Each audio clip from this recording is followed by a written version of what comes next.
That's best we can do at the moment, right? Sorry about the delay, man. Star Trek Resurrections Part 2 again. I just found out that James Doohan died about 6 years ago.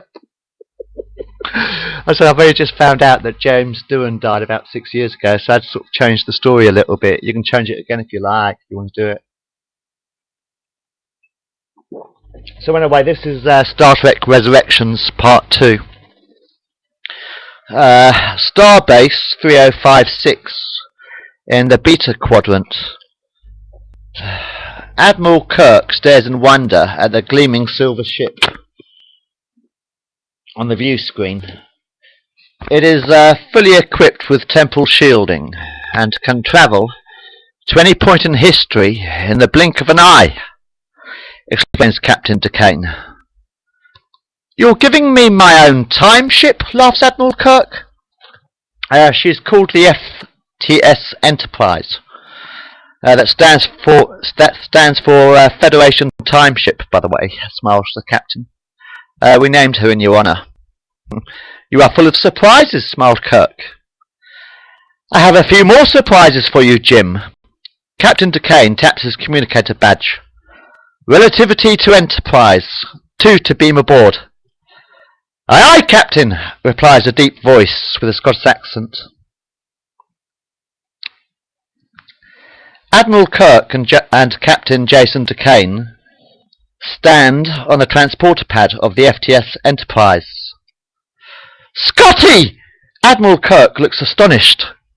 What the hell He pauses. Scotty is slumped, face down. Sorry. I'd have a quick rewind. Scotty is slumped, face down on the transporter console. Another holographic doctor breathes a heavy sigh. He just had a heart attack, Captain. Sorry, he just had a heart attack, Admiral. Kirk frowns. Just my fucking luck, I guess. All my old friends die before I have a chance to say goodbye. End of chapter 2. Next chapter. Sorry.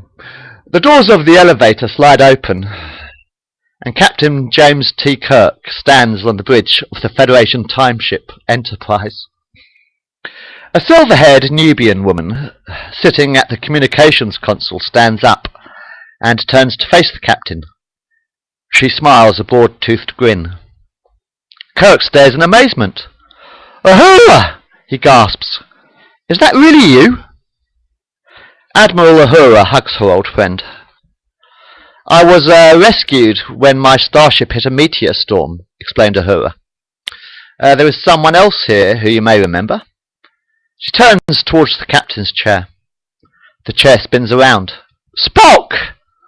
Gasps Admiral Kirk, rubbing his eyes in astonishment. I'm glad to see you too. Spock almost smiles. But how? Asked Jim Kirk. I was on board a Romulan freighter, explained Spock. I was trying to form an alliance between the Romulans and Vulcans on Romulus for some time, as an ambassador. We were attacked by a fleet of Andorian ships. According to the history books, there were no survivors. I'll say that again. According to the history books, there were no survivors. What about Dr. McCoy? Asks Kirk. Captain Duquesne stood behind the Admiral. He lived a very long life, Jim. He was 137 years old when he died. We are not allowed to rewrite history, only to correct it. Admiral Kirk wipes a tear from his left eye. Oh well, I suppose that bones should remain buried, he sighed. I'll say that again. I suppose that bones should remain buried. End of chapter 3. I'll do a little bit more. I can't find the script at the moment to do this, so you'll have to fucking write the script from what I tell you, right? An old grey-haired Japanese gentleman sits on the balcony in his roof garden in Times Square, trimming the branches of a Japanese bonsai tree.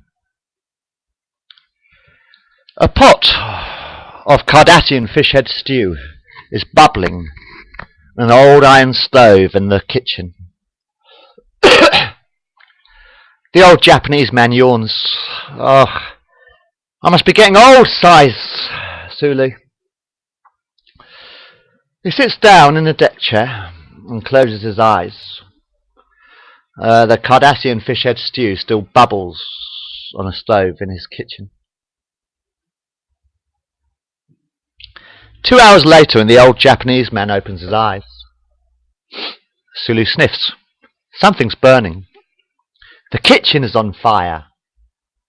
Flames of red and gold and yellow leap through the windows of the Admiral's penthouse suite. Sulu runs towards the kitchen. Suddenly, there is a burst of rainbow light, and Admiral Kirk materializes next to his old friend.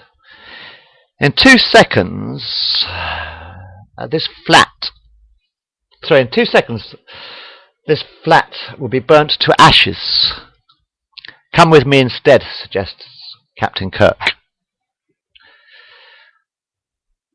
The headline of the New York Times 1 day later. Admiral Sulu dead. He died in a fire in his penthouse apartment. Chapter 4. Battle stations! Red alert! All hands on decks! Shouts the captain in a Russian accent. Sorry. All hands on deck! Shouts the captain with a Russian accent. The USS Vostok is surrounded by 5 Andorian vessels. Fire all torpedoes! Shouts Chekhov. Widespread. There's a burst of gunfire and a flash of torpedoes. Hold on tight, suggests Chekhov. I think our shields are down, shouts Lieutenant Wright. Hold on tight, shouts Chekhov. We are in for a rough ride. Suddenly, there's a burst of rainbow lights, and Sulu materializes beside his old best friend. In about 3 seconds, the ship will be space dust, shouts Sulu. Come with me instead. The end. Anyway, the rest is up to Berman, Pillar and Taylor. I'm sorry I couldn't find the script for that last bit. Anyway, you know, the rest up to Berman, Pillar and Taylor.